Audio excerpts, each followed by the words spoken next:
to present the next two, please welcome back Mr. Cordell de la Peña.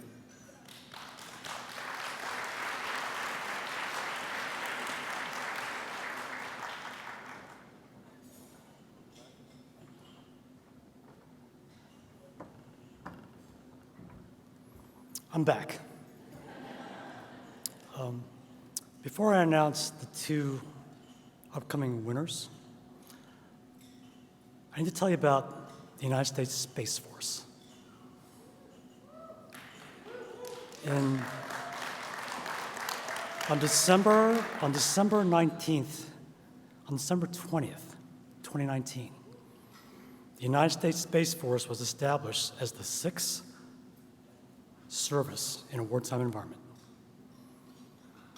Space, since the 60s, was considered a peacetime domain, and our space architectures were fielded to optimize capability and not address an offensive and defensive environment, which is where we now find ourselves in space.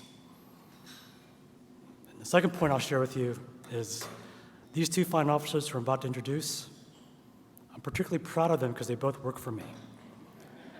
And it's particularly rewarding to nominate them, support them, see them win these awards, and be able to be here and to hand them out and give it to them. So here we go.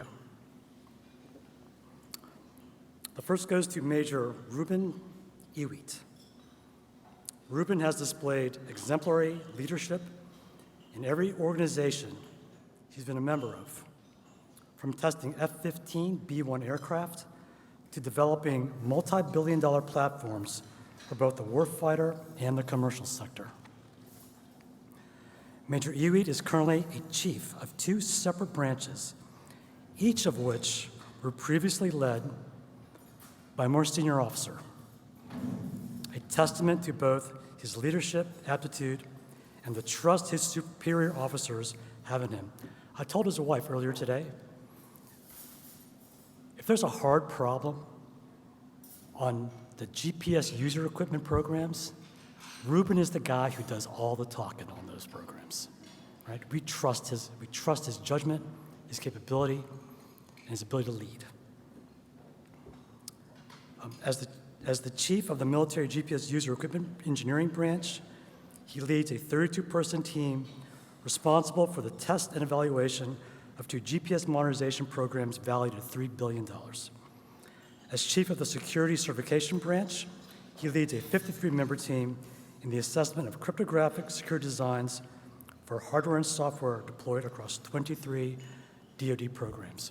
That's the certification effort to ensure that any GPS receiver, whether it's a DoD domestic, other service, or international partner, if they're going to hook a GPS receiver up to our constellation, it goes to a certification, and that's what his branch does.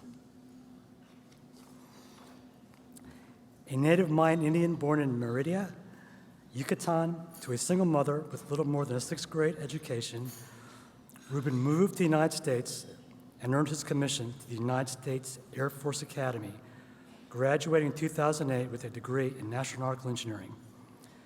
In 2015, he was accepted into the Space Acquisition Exchange Program, received his Space Wings. He is a fully qualified space operator. Ruben has executed 34 space lift, ballistic, and missile defense missions valued at over $18 billion. Prior to his current position, Ruben served as the Deputy Chief for Weather Systems Follow-On at Los Angeles Air Force Base. He was responsible for a $744 million space systems portfolio and led the team of 22 military and civilian personnel. Ladies and gentlemen, I'm honored to present this award to Major Ruben Ewiet.